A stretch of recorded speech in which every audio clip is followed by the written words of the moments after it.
السلام علیکم ناظرین، میں ہوں عادل نظامی اور آپ دیکھ رہے ہیں میرا ڈیجیٹل چینل. ناظرین، عرب ممالک میں جہاں پر ایک طرف ایران کے ڈفرینٹ آبجیکٹس آ کر ہٹ کر رہے ہیں، سوشل میڈیا بھرا پڑا ہے اس طرح کی ویڈیوز کے ساتھ، وہیں حکومت نے فیصلہ کیا ہے کہ جو سوشل میڈیا انفلوئنسرز ہیں یا وہ لوگ جو سوشل میڈیا پہ خاصے ایکٹیو ہیں اور اس جنگ کے دوران بہت ساری ویڈیوز بنائی ہیں، اپلوڈ کی ہیں اور جنہوں نے نیشنل سیکیورٹی کو سم ہاؤ رسک پہ ڈالا ہے، ان کے خلاف کارروائی کا فیصلہ کیا گیا ہے.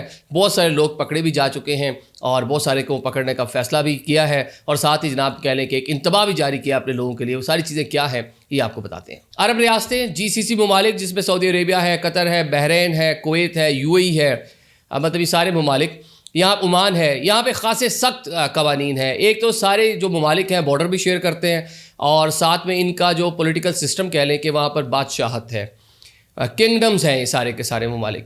تو یہاں پہ جناب سخت قسم کے قوانین ہیں. یہاں پر آپ کہہ لیں کہ آپ اس طرح سے پروٹیسٹ نہیں کر سکتے، سوشل میڈیا پہ تنقید نہیں کر سکتے حکومتوں پہ. ٹائٹ قسم کی چیزیں انہوں نے رکھی ہوئی ہیں. وہاں کا سسٹم ہے بڑے اچھے سے، جس کی وجہ سے وہ چلا بھی رہے ہیں اور ترقی بھی کر رہے ہیں اس سسٹم کے مطابق. اب جو جنگ لگی ہے، جنگ کے بعد ہم نے دیکھا کہ سوشل میڈیا بھرا پڑا تھا، ڈفرینٹ لوگ ڈفرینٹ قسم کی ویڈیوز بنا رہے تھے اور پوری کمنٹریز کر رہے تھے. شروع میں جو کمنٹری تھی وہ اس نوعیت کی تھی، مزائل آ رہا ہے جلدی ہٹ کرے، او انٹرسیپٹ ہو گیا، ہاں نہیں ہوا، اللہ کرے آ کے ہٹ کر جاتا، یہ فلاں فلاں فلاں. تو لوگوں کے ایک تو سینٹیمنٹ نظر آئے کہ لوگ سوچ کیا رہے ہیں، اور یہ بھی سینٹیمنٹ نظر آئے کہ کس کی فیور میں کھڑے ہیں جنگ کے موقع پہ. واضح میسج ہے نا کہ آپ ان ممالک میں کھڑے ہیں کہ جو جنگ سے افیکٹ ہو رہی ہیں. اب وہ کس وجہ سے ہو رہی ہیں، لمبی سیاسی بات ہو جائے گی. یا وہ ممالک امریکہ کے ساتھ اچھی ٹائز رکھتے ہیں، تو آپ اس ملک میں کھڑے ہو کے تنقید کر رہے ہیں، تو ان حکومتوں کو یہ والی تنقید جو ہے سوٹ کرتی نہیں اور برداشت کریں گے نہیں. ساتھ ہی جناب جو دوسری بڑی اہم بات تھی وہ یہ تھی کہ جب کوئی ویڈیو بنتی ہے، کوئی آ کے آبجیکٹ ہٹ کرتا ہے، اس کے بعد آپ اس پوری جگہ کی ویڈیو بناتے ہیں سوشل میڈیا، تو جو مارنے والا ہے وہ اس تک بھی پہنچتی ہے. وہ بھی اس کی ایکوریسی دیکھتا ہے کہ ابھی میں نے 10 منٹ پہلے فلانا نشانہ لیا تھا تو اتنا دائیں، اتنا بائیں، اتنا اوپر، اتنا نیچے جا کے ہٹ کیا، تو اب میں نے کون سی کیلکولیشن لگا کے اس کو اگلا فائر کرنا ہے. یہ بھی ریزن ہو گئی. پھر جناب ایک اور بڑی ریزن خوف اور ہراس، پینک. لوگ ایسے ڈرے ان مناظر سے کہ نہ پوچھیں. مطلب پورا کیوس اور پورا پینک کی صورتحال تھی ان سارے کے سارے ممالک کے اندر، اور لوگ یہی ریزن تھی کہ چھوڑ کر جانا بھی شروع. گراؤنڈ پریشر اتنا نہیں تھا، بہت سارے علاقے ایسے بھی تھے بتایا جاتا ہے جہاں بالکل مزائل ہٹ بھی نہیں کیا، قریب بھی نہیں آیا، لیکن وہاں پر پینک بہت سارا ہو گیا. مطلب لوگ ڈر بہت سارا کہ یہ سوشل میڈیا کی ویڈیوز دیکھ کر. تو یہ بھی ان کنٹریز کو برا لگا کہ آپ یہاں پر موجود ہیں، کام کاج کر رہے ہیں، یہاں سے پیسہ بنا رہے ہیں، اپنے ممالک میں بھیج رہے ہیں، پاکستانی ہے، انڈین ہے، یورپین ہے، بنگلہ دیشی ہے، کوئی بھی ہے، کسی نے بھی بنائی. سب پاکستانیوں نے تو نہیں بنائی، انڈینس بھی ہوں گے، بنگلہ دیشی بھی ہوں گے، شری لنکن بھی ہوں گے. گوروں نے خود بہت ساری ویڈیوز بنائی ہیں اپنی بالکونیز میں کھڑے ہو کے، اور اس پہ بڑی کمنٹریز کر رکھی ہیں. تو جناب ان سب کے خلاف کہہ لیں کہ کریک ڈاؤن کا فیصلہ ہوا ہے. بحرین میں جناب ایک آپ نے دیکھا تھا، ایک آبجیکٹ آ کر ایک عمارت کو پورا ہٹ کرتا ہے، ڈرون. اس کی ڈفرینٹ اینگلز کے ساتھ فوٹیج بنی ہوئی ہے اس عمارت پوری کی.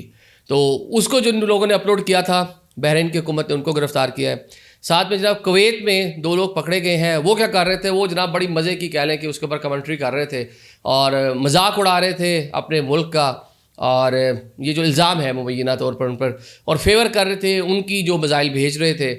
تو یہ اس حکومت کو سوٹ نہیں کیا، تو اس نے بھی جناب 2 افراد جو ہیں ان کو پکڑا ہے. اب یہ صرف ان ممالک کا ایشو نہیں ہے، ایران بالکل آپ کو دیکھیں کہ بلیک آؤٹ ہے. ایران کے اندر کے بہت کم ویژولز آ رہے ہیں.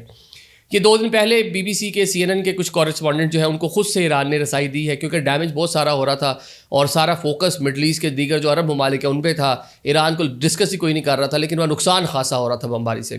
تو ایک یہ ریزن بتائی جاتی ہے. دوسرا جناب اسرائیل، آپ دیکھیں کہ بالکل بلیک آؤٹ. وہاں پہ ایک ترکش ایک جو کورسپونڈنٹ تھے ان کو گرفتار بھی کیا گیا، روکا بھی گیا. تو وہاں بھی یہی مسئلہ ہے، وہاں بھی بالکل بین کیا ہوا ہے سوشل میڈیا پہ لوگوں کو کہ آپ نے کسی قسم کی ویڈیوز نہیں ڈالنی، کیونکہ آپ کے لیے مزید سیکیورٹی کا جو معاملہ اس کو رسک ڈال سکتی ہے. تو آپ لوگ ان کنٹریز میں موجود ہیں تو سب سے پہلے تو یہ جو ان کنٹریز کے قوانین ہیں اس کی پاسداری آپ پر جو ہے وہ آپ پر لازم ہے کہ اس کی پاسداری کریں. اور پاکستانی انڈینز جو ہمارے بھائی ہیں، مطلب بنگلہ دیشی ہیں، شری لنکن ہیں، یہاں کے جو لوگ ہیں زیادہ کام کاج کے لیے گئے ہوئے ہیں، دلیر لوگ ہیں. بم آتا ہے تو گورا تو اسی ٹائم بیسمنٹ میں گھس جاتا ہے. آپ لوگ تو کھڑے ہو کے پوری ویڈیوز بناتے ہیں. یہ اپنا شغل ملا تو میرے خیال سے نہیں کریں، ایک جنگ ہے، اور اس طرح کی چیزیں پوسٹ نہیں کریں، کیونکہ آنے والے دنوں میں آپ کے لیے مزید کہہ لیں کہ مسائل ہو سکتے ہیں. ان حکومتوں نے اپنے جو شہری ہیں ان کو سختی سے کہا ہے کہ اس طرح کی ویڈیوز اگر آپ اس میں ملوث پائے گے تو آپ کے خلاف کارروائی ہوگی. Thank you so much.